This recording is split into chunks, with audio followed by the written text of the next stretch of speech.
Hey, Servant listeners, it's time to continue watching Jorge and Anfisa. Let's watch. Are you coming? So, try again tomorrow.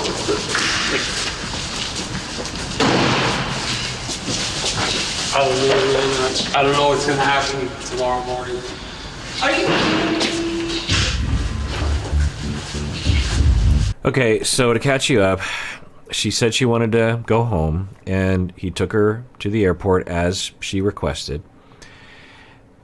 Apparently, they didn't find a flight, which is weird. Where do they live? Do they live in Vegas? Or SoCal? SoCal, probably. Anyway, so they couldn't find a flight. Maybe... Anyway, so they're coming home, and the camera crew is there, and they ask, of course, you know, they sign a contract saying our relationship is going to be filmed. I don't know, maybe they pushed back and we could sympathize with, or at least, well, regardless, I could sympathize with Anfisa being like, look, I don't want to be filmed right now. Like, I don't care what contract I signed, or there should be some common decency here that, you know, sure, I'll allow myself to be filmed, but not like every moment. Can we have some privacy? So absolutely, I you know, regardless of what the contract says, you know, it's a free country. You can't force people to do this, even if they did sign a contract that said that you could. Like, you know, anyway. So, I mean, I don't know the legality of that, but morally speaking. But anyway, so George will stop, talk to the producers, and he wants to have a conversation. And Anfisa keeps saying, "Are you coming?" And, you know, yelling at him, intimidating him, like, "You can't talk to them. You must come with me."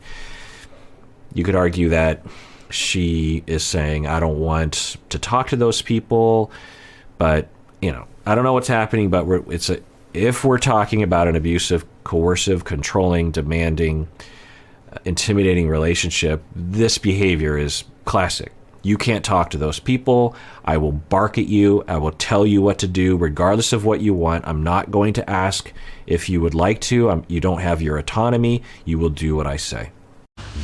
Just trying to figure out what's happening, what we're filming. Would like to find out what you're thinking. Like, in common cultural notions, if this was a relationship in which the gender was reversed, and we saw a man yelling at his wife or girlfriend that you cannot talk to the producers, come here, and yelling in that, you know, that barky voice, and you will not do that, we would have grave concern, would we not? Now, of course, men typically have the physical power to overpower a woman, not always, but often. So, you know, it's a pretty big factor when it comes to abuse. And of course, men and their abuse is statistically much more likely to result in serious bodily harm, if not death, way more often than women abusing men. But, you know, keeping that in mind, if we saw what she's doing right now with the genders reversed, I would imagine people would be shocked at seeing a man say those things, because we understand that men are and can be abusive. But since we see very little depictions of women being abusive, then sometimes when we see that, we're just like, well, you know, he's safe because he's a man, and men aren't victims of such things. And of course they are. We don't know if he is. You know, he could be like, yeah, I know I could stop and talk to the producers if I want to. I don't feel like she's going to hurt me, but, you know, she's in a bad emotional space, and I'm okay. You know, I want to please her. I know I don't have to, you know, you could imagine that happening too. I just want to always point things out so that we're not slipping into thinking that this kind of behavior is normal. There's so many other ways she could be dealing with this. She could just go into the apartment and he could talk to the producers. What's he going to say? Yeah, we went to the airport. We didn't find a flight, so now we're back. She wants to go home. Like, what's he going to say that is going to ruin your day, you know? Or you could say, hey, honey, I don't want to talk to them right now. Could we please, you know, and there's so many other ways to talk other than just barking at someone and controlling them. I tried to get the ticket and it didn't work out. She has to be at the airport a bit before the ticket gets.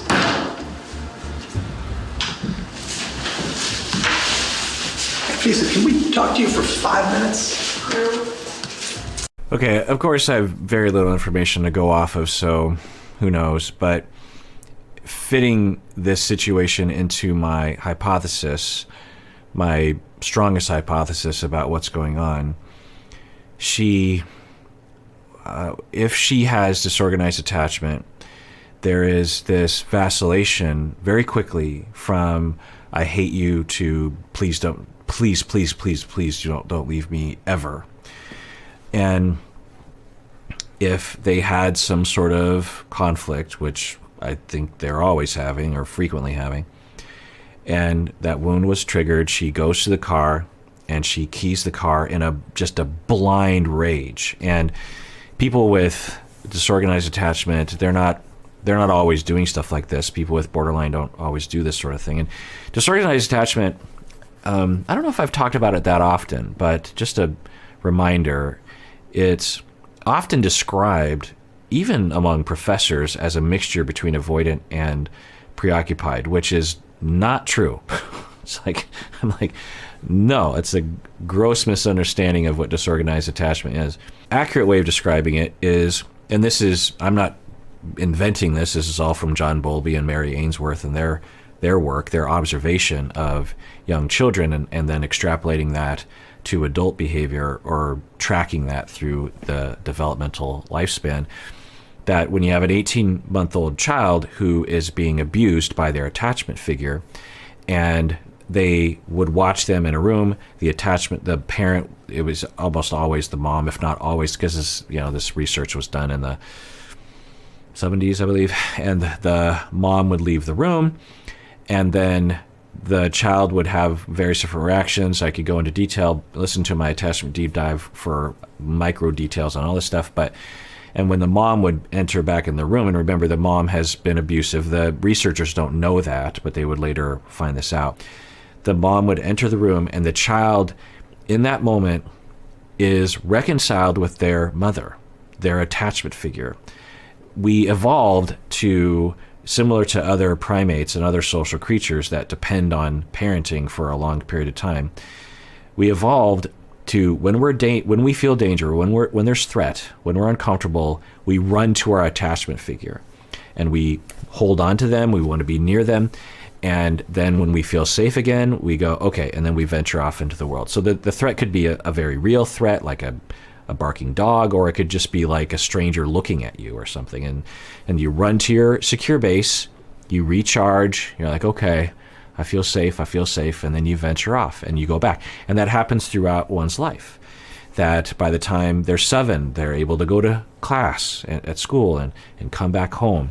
And then when they're 15 years old, they're able to, go on a road trip with a school or something, and then they come back.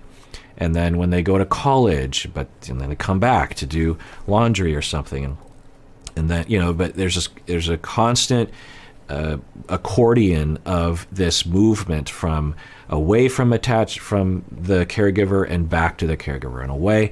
And if you are a secure base for that child, they learn over time that they every step away they can go further and for longer. And greater independence, more confidence, more competence, and able to assert their own needs in the world, that sort of thing. Well, when you are being abused by the person that you want to return to, the caregiver is both the secure base that you run to and the threat that you run away from. So when the mother would come back into the room, the child would have this very strange reactivity. Most kids would run back to the parent, particularly preoccupied and secure kids, right? Avoidant kids would be like, oh, you again. They would want to go, but they don't do that because vulnerability is bad. But for everyone else, when they see the mom enter the room, they would run back, right? Well, to the disorganized person, there were various different reactions from the child, but they called it disorganized because it wasn't organized toward the person or away, or it just looked kind of odd. Like the child, the way they would describe it, and you can actually watch these these reactions from the kids. It's really sad to see, actually, that some of them would freeze and they wouldn't move because, they want to run toward their mother, but it's the threat. That's the monster. It's the monster and the home base. And there's nowhere else to go because, of course, children, unless they have another parent to run to or someone else to run to, there's no one else to run to. So, or they might just flop on the ground, or they might dissociate and kind of be spacey, or they might just burst into tears or laughter, or, there's a very strange reactivity because the child is, they're glitching. They have half of their mind, soul, and spirit and body wants to go toward, and the other half wants to go away. And there's and so when you're an adult and you have never healed from that, and you are in a relationship with someone, and you both want desperately to meld with them and be with them and never have them turn away from you because you've never had that, and you're terrified of that person, just utter. And the closer you get, the more you depend and the more afraid you are. The closer you get, the more you're desperate for that person's affirmation and security and love and warmth and loyalty and all-encompassing attention, while at the exact same, it's a graph. So the closer you get, the more the feeling you get, and also the more anger and hostility you will feel on the surface, but deep fear you will have of the person underneath that. And so you could be triggered very easily and suddenly turn and take revenge because, one, that was modeled to you, but two, it's just like, you did it to me again, and then you go outside and key the person's car and you're like, I'm out of here. Get me out of here. You're the enemy. Get me away. And then at the prospect of actually buying a ticket and going away, but wait, I'm going to lose this person. I have to go back to them. Please don't leave me, and as this goes on, there's a deep amount of shame, right? The person's like, what's wrong with me? Now, they can't admit that usually because unless they go to therapy and have a lot of insight and a lot of care and compassion from the outside, but they're worried that if they admit what they're doing, then they'll get rejected, and they desperately don't want that. So they just have to say, let's just move forward, or it was your fault. Never mind. You're annoying. Let's move on. So, Now a word from our sponsor, Betterhelp. Use the link below or the promo code Kirk because that really helps us out. Let's talk about burnout. Signs of burnout include difficulty concentrating, no motivation, irritability. Are you working too much? Not taking enough time for yourself? Often, burnout will just creep up on us, and before long, we've had months, if not years, of being worn thin, Well, that's where therapy comes in. I remember when I was getting burnt out in graduate school, having a therapist to talk to once a week was a lifesaver.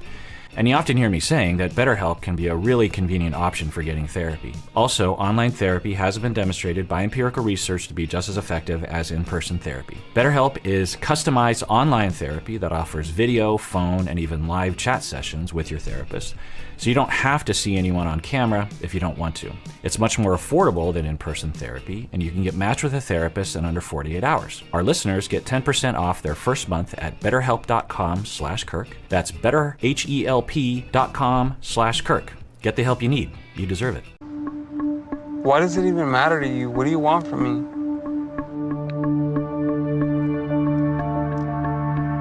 Hello? I want to talk. Yeah, I don't know what we're seeing, but it certainly would explain it that if you have this push-pull and this desperation for closeness while being extremely averse to any kind of vulnerability, but a desperation for closeness and a high propensity for hostility and being easily hurt, then it would explain this. So they're separated, and has stated she wants to fly back home. It seems like they got to the airport and she said, no, I don't want to, but was still very in despair about the relationship and him or something. He leaves, I think, so that he can talk to the producers, because he can't talk to them in their own home. And then she calls him because he's not home anymore. And she says, "Where are you?" And he says, "Why does it matter to you? I mean, I thought you know, he doesn't say this, but it's like, I thought we're done. I thought you hated me. Like, why are you calling?" And then she says, you know, "Where the F are you?" barking at him. And he's like, why? So, you know, I don't know, but it certainly was. I can't think of any other explanation as to why we'd see this. And, you know, in the beginning, I had an hypothesis that she was putting on a show because she's on camera, and it's just still possible. But the way that she was reacting around the cameras and saying, "I don't want to be filmed. I don't want to answer this question. Leave me alone." And he's telling what's happening. I don't think that this is for show. I think this is evidence that she is suffering greatly. It doesn't justify abusive behavior, but I think she's suffering greatly. Just come back. I want to go out and talk about everything.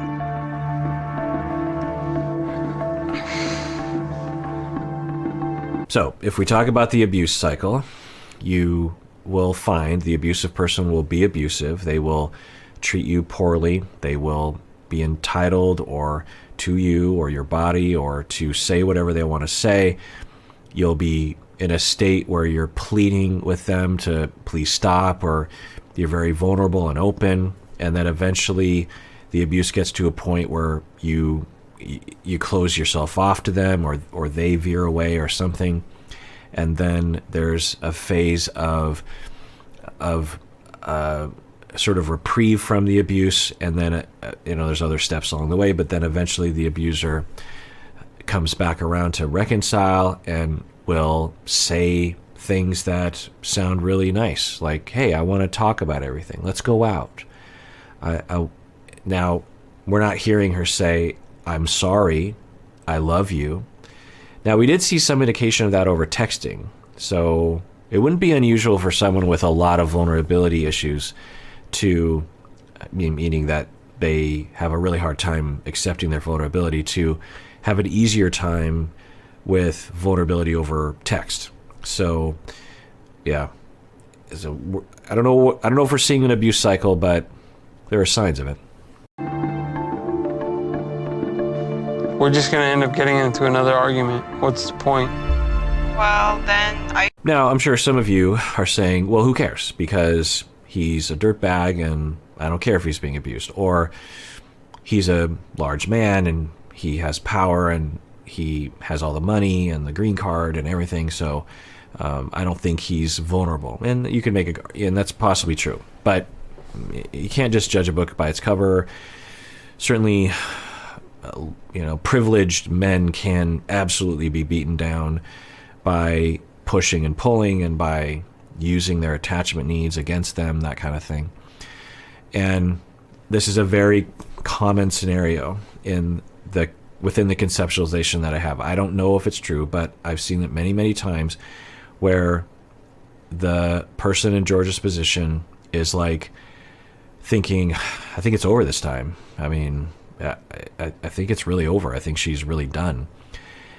And then you start to do things with a little bit more freedom. Like you talk with the producers and you drive, you just take a walk and you're like, okay, I sad, but I think I have some breathing room now to think, well, maybe it's better that it is going to end. And then that's when the person contacts you and you're like, at first you're like, well, wait, I've already gone to a place in my head of, I don't want to do this anymore. And you just went on for several days of hating me and being so hostile to me. And I was trying to make it work and you didn't do anything. And now all of a sudden you're calling me and because of the pattern and because of the vulnerabilities of the person in Georgia's position, they'll get sucked in again, And of course, if you're in love with someone, then obviously that's going to be a motivator.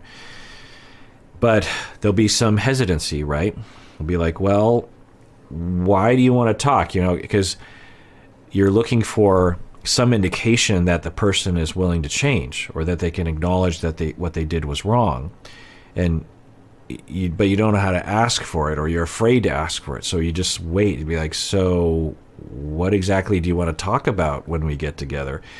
Because they know, because of the pattern, that if you actually just give in and meet up with the person, that before long you'll be abused again and you'll be right back into the cycle. Are you just gonna avoid conversation? I'm not trying to avoid the conversation. Then I'm just come saying back and let's talk, and I wanna go out somewhere. if you can talk like a normal person, then I can be there. Okay. Yeah, it's pretty disturbing, actually.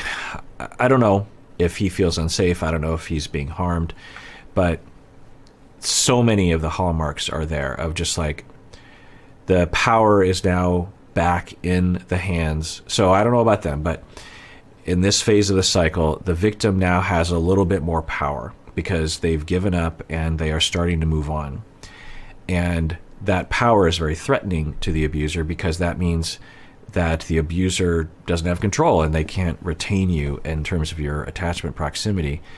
And so they will do a lot, because they're desperate to get you back, to even maybe believe in their heart that they are willing to change.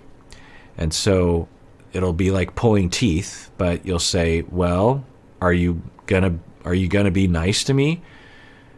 And the abuser will say something like, and you know, and there are different styles of abusive people. Some abusive people will just shower you with like, yes, I've changed, I'm so sorry, I'll never be like that again, I was totally wrong. And then, you know, 2 weeks later you're back at being abused again.